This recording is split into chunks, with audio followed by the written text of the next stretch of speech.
Chapter 15, clearing away the religious fog. I actually enjoy it when my wife gets angry.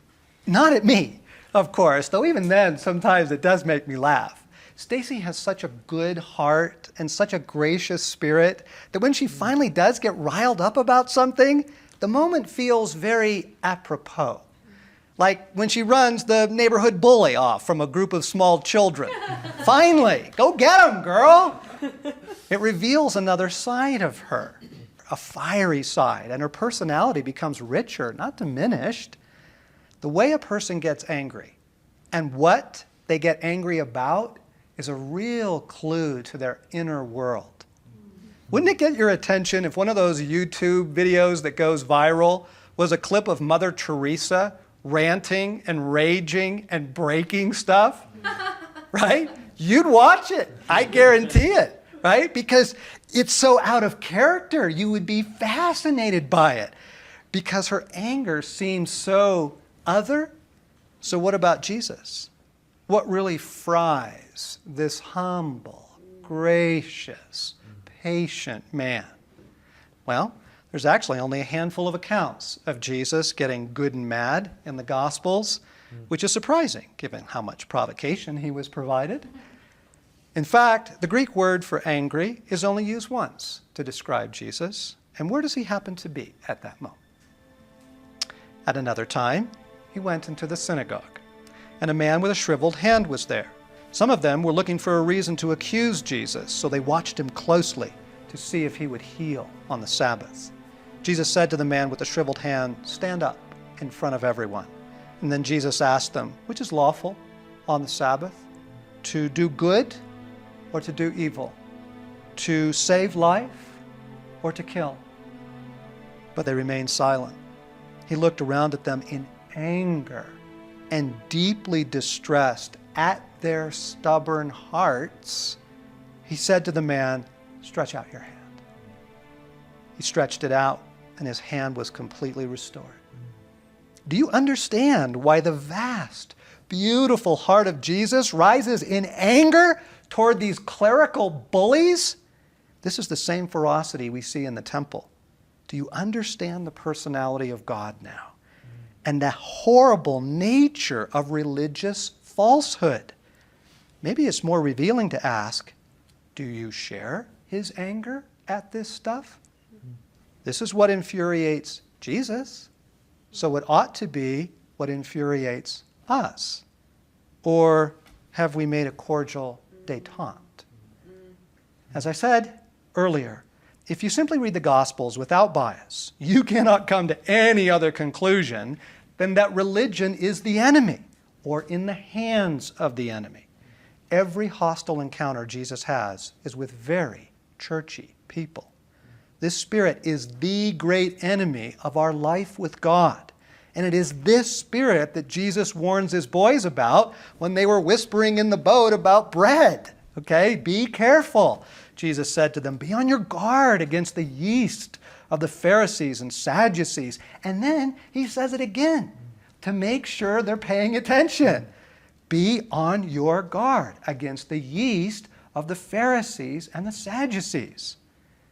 If you would know Jesus, if you would love him, if you would experience him, you must pay very careful attention to this warning. And friends, you don't heed this by simply making the Pharisees the bad boys of the Bible, okay? Like the villains in a melodrama. It's not what Jesus meant. The religious fog uses sanctified words and activities, things that look and sound very Sunday school, to distort our perceptions of God and our experience of him. It's cunning as a snake and as adaptive as the flu, infiltrating our practices to make them ever so false. My mom went to Catholic school. It made her walk away from church and from God. The fruit of that seems pretty clear. A friend went to seminary, gained a theological degree, and lost his faith. How sick is that?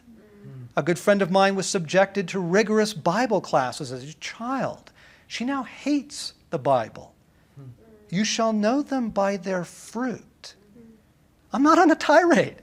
I want to get on to how we can better love Jesus and experience him. And yet to pass this over would be an injustice to you, because this is the source of most of the debris keeping people from Jesus. If you want to know him as he really is, experience him just as intimately as the disciples did, you are going to have to clear out the religious fog. So, let's just start with this point of clarity. There is Christianity, and then there is Christian culture. They are not the same, okay? People develop a taste for organ music or fog machines in the same way they develop a taste for public radio or NASCAR. And then they insist that organ music or fog machines are the right way to know Jesus. And from here, it just gets weird.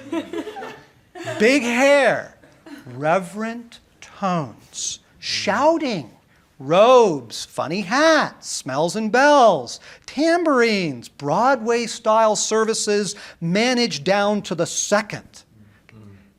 Loving the culture of church is not anywhere close to the same thing as loving Jesus, okay? The Pharisees loved their religious culture. They loved the long prayers, right? The solemn garments, the honor bestowed on them because they were members of the clergy, but they hated Jesus. Okay, so it would take 36 volumes for me to provide an exhaustive list of, religious nonsense, but let me give you a few categories.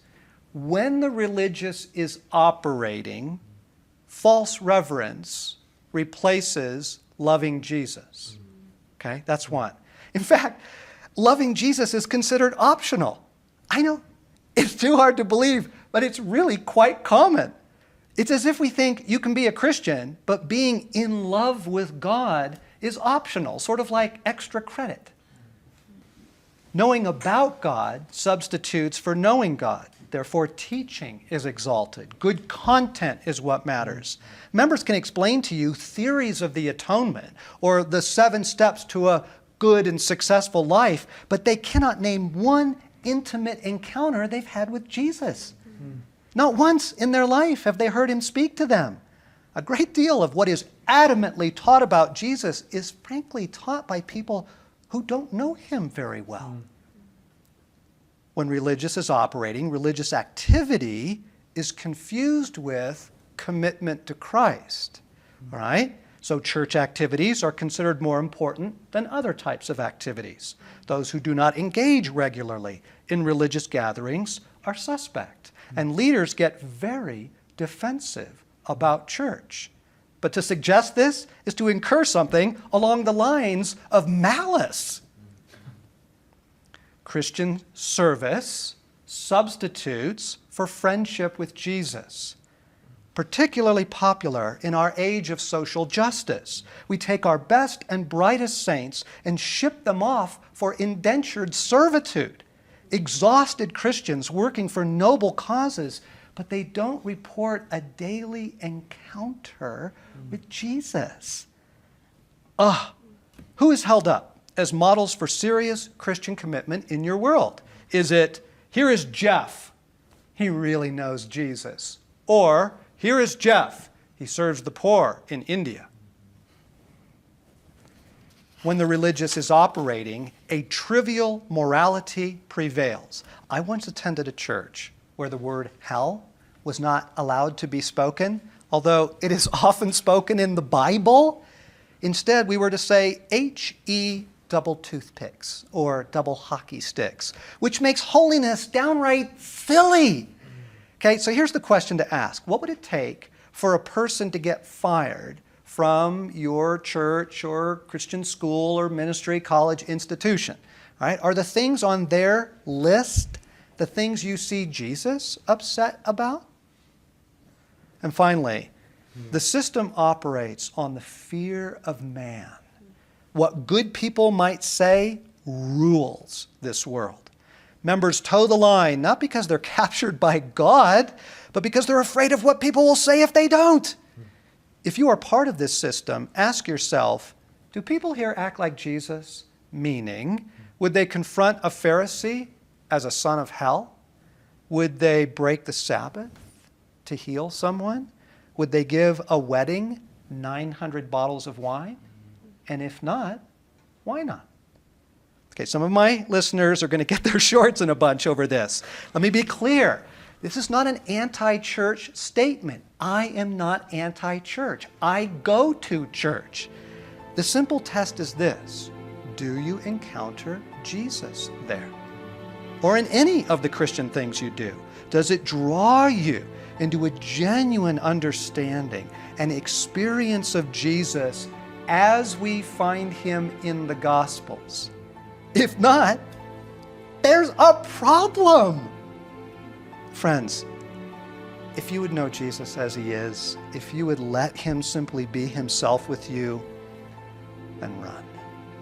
Run as fast as your two little feet will carry you from anything that smacks of the religious.